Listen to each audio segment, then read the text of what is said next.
Essa mulher foi marcada por seres de pele azul. Olá, pessoal! Se você gosta desse tipo de vídeo, já se inscreve no canal e deixe seu like para acompanhar mais histórias como essa. Hoje vamos falar de um dos relatos mais intrigantes que já vieram da Amazônia brasileira. Uma história real, repleta de detalhes perturbadores, que vem sendo contada por décadas por uma mulher conhecida por muitos como Pajé Zeneida Lima. Tudo começou quando ela tinha apenas 11 anos de idade, vivendo com sua família na isolada e misteriosa Ilha do Marajó, um dos lugares mais enigmáticos da floresta amazônica. Criada na fazenda de seu pai, em meio à mata fechada, Zeneida já estava acostumada com os costumes locais. Em especial, acompanhava frequentemente sua mãe nas idas à mata para buscar caranguejo, turu e colher açaí. Mas foi justamente em um desses dias aparentemente comuns que tudo mudou para sempre. Era um dia quente e abafado, como costumava ser naquela região. As árvores altas e entrelaçadas filtravam a luz do sol, criando sombras densas sobre o chão de terra úmida. A pequena Zenaida havia se afastado um pouco de sua mãe para colher açaí, como fazia com frequência. Com um facão em mãos, ela cortava cuidadosamente os cachos, equilibrando-se nos galhos mais baixos. O cheiro forte da vegetação, misturado ao perfume doce do açaí maduro, pairava no ar. Foi então que ela notou algo estranho. Uma ventania intensa começou a se formar ao seu redor. Não era o tipo de vento que balança as árvores ou espalha folhas pelo chão. Era um vento silencioso, quase imperceptível aos olhos, mas que ela sentia diretamente em sua pele e nos cabelos que se eriçaram de forma instintiva. Zeneida olhou ao redor, tentando entender de onde vinha aquele vento que parecia soprar apenas sobre ela. As folhas ao seu redor não se mexiam. Os galhos continuavam imóveis, como se o tempo estivesse congelado. Foi nesse momento de confusão e medo que ela os viu. 3 figuras estranhas, sentadas em silêncio próximo a ela. Os seres não se pareciam com nada que ela já tivesse visto. Suas peles tinham um tom azul intenso, como o céu limpo de um dia ensolarado. Os rostos eram alongados, com feições que lembravam peixes, e os olhos, separados um de cada lado da cabeça, pareciam observá-la com uma tranquilidade inquietante. Não havia palavras, apenas gestos calmos e lentos. Um dos seres se aproximou ainda mais, com um cacho de frutas vermelhas nas mãos, e o estendeu em sua direção, oferecendo silenciosamente como se esperasse algo dela. Zeneida, mesmo sem entender o que estava acontecendo, recusou com um gesto de cabeça. Um não firme, ainda que tomado pelo medo. Foi nesse instante, segundo ela, que uma dor insuportável tomou conta do seu corpo. Era como se sua pele tivesse sido tomada por pimenta, ardendo dos pés à cabeça em uma intensidade que a fez gritar e cair no chão. Depois disso, tudo ficou escuro. A lembrança daquele momento se apagou completamente, como se o tempo tivesse deixado de existir por alguns instantes, ou talvez dias. Quando Zeneida foi finalmente encontrada, 17 dias depois, o estado em que estava deixou todos atônitos. Seu corpo estava completamente enrolado em cipós, como se a própria floresta tivesse tentado absorvê-la. Os cipós se entrelaçavam por todo o seu corpo, firmes e marcados, como se tivessem sido moldados diretamente sobre sua pele. Insetos mortos, fragmentos de folhas e até cascas de árvores estavam grudados nela, como se fizessem parte de uma espécie de armadura natural, colada ao corpo por algo muito além da lógica. A aparência era assustadora, quase irreal. O mais impressionante, no entanto, eram as marcas que ela carregava. Cada centímetro de sua pele, exceto o rosto, as palmas das mãos e as solas dos pés, estava coberto por hematomas, cortes finos, arranhões profundos e manchas que mais pareciam tatuagens naturais feitas pela floresta. As formas lembravam cipós, insetos e folhas. Era como se a própria mata tivesse deixado sua assinatura em Zeneida. O que mais perturbou os familiares foi que, mesmo com essas marcas dolorosas, ela não parecia sentir dor. Ao contrário, sua expressão era de delírio, como se estivesse vivendo outra realidade. Naquele dia em que foi resgatada, a menina de apenas 11 anos não parecia mais a mesma. Segundo o relato da própria Zeneida, e confirmado por sua mãe, ela estava completamente fora de si. Seus olhos giravam em direções opostas, suas palavras eram desconexas, e em muitos momentos ela simplesmente ria sem parar, gargalhadas altas e descontroladas, seguidas de gritos e frases desconexas sobre os homens de pele azul. A sensação era de que algo dentro dela havia sido rompido, ou talvez despertado. Aquela menina não parecia apenas traumatizada, ela parecia completamente desconectada da realidade. E era justamente essa desconexão que assustava sua família. A mãe, uma mulher simples e católica, tentava conter o comportamento da filha, mas nada parecia acalmá-la. Zeneida mostrava uma força incomum, desproporcional para alguém tão jovem e frágil. Era preciso mais de um adulto para contê-la quando entrava em seus surtos. Ela gritava, se debatia, e em meio às crises mencionava repetidamente os seres azuis, como se esperasse que eles voltassem para buscá-la. A mãe, já desesperada, começou a temer que algo sobrenatural estivesse agindo sobre a filha. Na época, um funcionário da fazenda, homem mais velho e conhecedor das tradições locais, sugeriu algo que a família inicialmente rejeitou. Ele disse que talvez Zeneida estivesse manifestando o dom do pajé, um poder espiritual que era reconhecido por algumas comunidades indígenas da região. Esse dom, segundo ele, muitas vezes se manifestava em pessoas que haviam passado por experiências extremas, especialmente se fossem descendentes diretas de povos originários. No caso de Zeneida, havia uma linhagem indígena por parte de mãe que poderia justificar essa herança espiritual. Mas a ideia foi descartada de imediato pelos pais, que, profundamente religiosos, não acreditavam nas tradições espirituais dos povos indígenas. Para eles, o que estava acontecendo era fruto de alguma doença, talvez uma febre ou delírio causado pela fome e pelo tempo perdido na floresta. Ainda assim, os dias passavam e Zeneida não melhorava. Pelo contrário, seus episódios de delírio se intensificavam e os médicos da região não sabiam explicar o que estava acontecendo.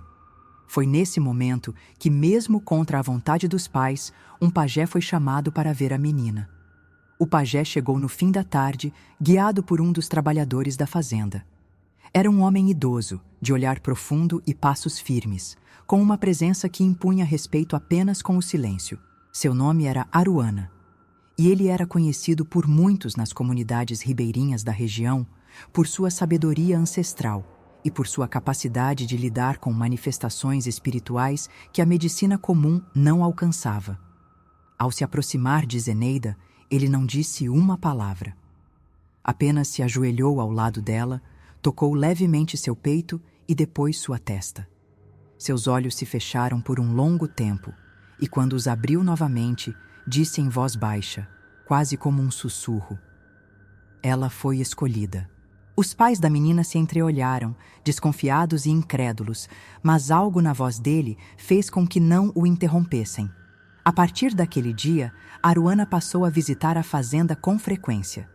Ele trazia consigo ervas, sementes e objetos feitos à mão que utilizava em rituais silenciosos e cuidadosos. Zeneida, mesmo nos momentos de delírio, parecia se acalmar com sua presença. Aos poucos, os surtos diminuíram, as crises cessaram, e a menina começou a responder aos poucos estímulos. O olhar perdido foi sendo substituído por um olhar atento, cheio de curiosidade. Aruana explicou que Zeneida não estava doente, mas em transição. Segundo ele, a experiência vivida na floresta havia ativado nela uma conexão profunda com os seres da mata e com as entidades espirituais ligadas ao seu povo ancestral. Era uma herança que não podia ser negada, apenas aceita e compreendida. Apesar da resistência dos pais, Zeneida passou cerca de 1 ano e meio sendo acompanhada por Aruana. Nesse tempo, ela aprendeu a reconhecer os sinais da natureza, a ouvir os sons que ninguém mais ouvia, a sentir a presença de seres invisíveis aos olhos comuns. Aprendeu também a usar plantas para curar, a preparar banhos de limpeza espiritual e a interpretar sonhos. Aruana nunca forçou nada, apenas mostrava, ensinava e esperava. E Zeneida, com uma rapidez surpreendente, absorvia tudo. Aos poucos, ela começou a entender que o que havia vivido não era um castigo, mas uma espécie de chamado. Um caminho que poucos percorriam, mas que para ela parecia inevitável. Quando Aruana partiu, deixando-a pronta para seguir sozinha, Zeneida já era vista por muitos como uma jovem sábia, apesar da pouca idade. Mas dentro de casa, a situação era diferente. Seus pais continuavam resistentes e sua família evitava falar sobre o que havia acontecido. Seus irmãos a tratavam com frieza e o pai raramente a olhava nos olhos. Aquela menina que um dia foi considerada perdida na floresta, agora era vista com desconfiança, como se carregasse consigo algo que ninguém mais queria entender. A dor do preconceito dentro da própria casa foi uma das feridas mais profundas que Zeneida carregou por toda a vida. Aos 17 anos, Zeneida decidiu sair de casa. Ela já era mãe, fruto de um relacionamento precoce, e sentia que não havia mais espaço para ela naquele lugar. Mudou-se para o Rio de Janeiro em busca de recomeço, carregando consigo apenas seus filhos e o conhecimento que havia adquirido com Aruana. No início, enfrentou dificuldades. Viveu em comunidades, trabalhou como empregada doméstica e passou por situações de extremo aperto. Em um dos momentos mais difíceis, foi acusada pela própria irmã de roubo, uma acusação que ela sempre negou com veemência.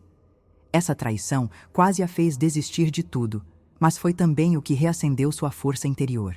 Zeneida, então, começou a atender pessoas em sua casa, oferecendo banhos de ervas, chás medicinais e conselhos espirituais. A notícia de seus dons começou a se espalhar, e logo ela passou a ser procurada por pessoas de diversas partes da cidade. Gente comum, artistas, políticos, todos em busca de algo que só ela parecia oferecer. Uma conexão verdadeira com algo maior, algo ancestral. Com o tempo, ela foi ganhando respeito e reconhecimento. Seu nome começou a circular em rodas importantes, e suas palavras eram ouvidas com atenção. Mesmo assim, nunca deixou de afirmar suas origens e a importância da espiritualidade dos povos da floresta. Após anos no Rio de Janeiro, Zeneida decidiu retornar para onde tudo havia começado, a Ilha do Marajó. Ela sabia que precisava fechar um ciclo. Ao voltar, reencontrou parte da família, já envelhecida, mas as mágoas nunca foram completamente curadas. Ainda assim, ela não voltou em busca de perdão, e sim de propósito.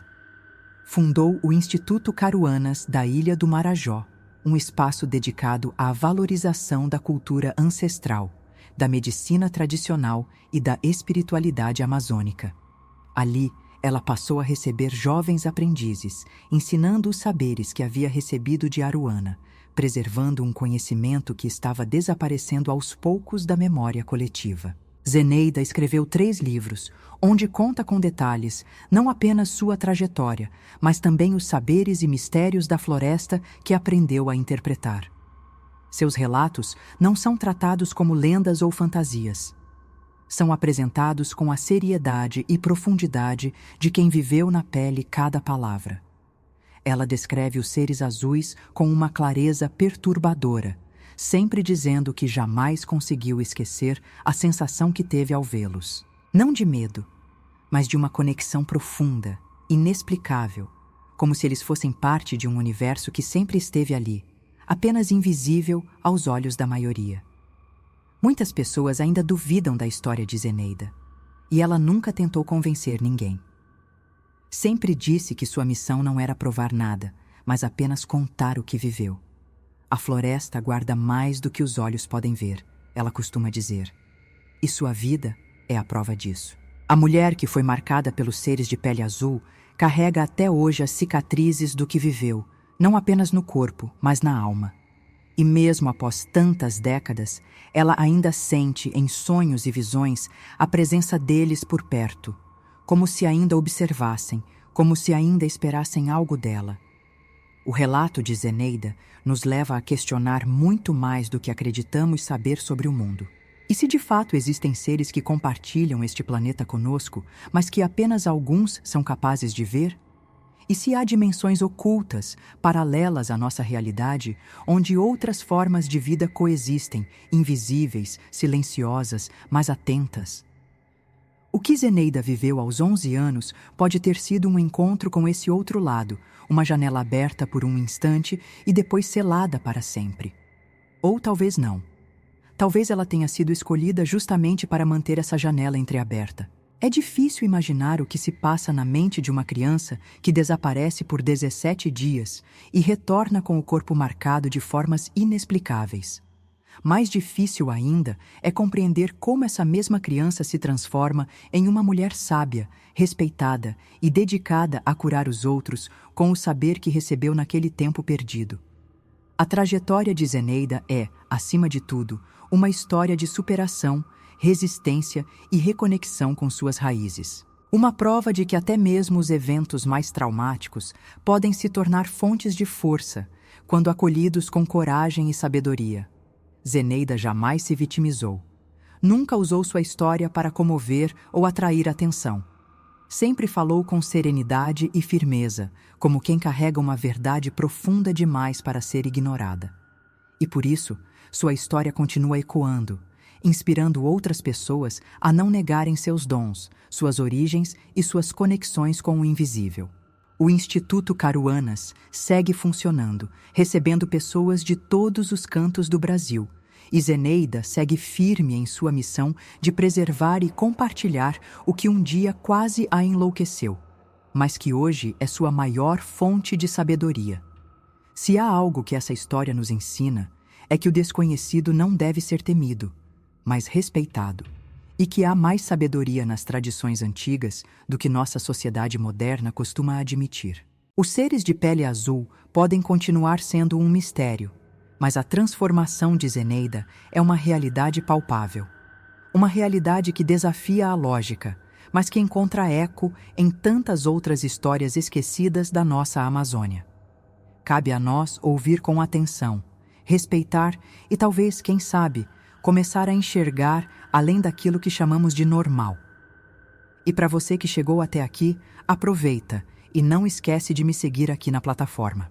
Aqui no perfil tem outras histórias também bem interessantes e que vão te fazer refletir sobre o que realmente sabemos sobre o mundo ao nosso redor. Compartilha esse vídeo com quem você acha que vai gostar desse tipo de conteúdo. E até a próxima!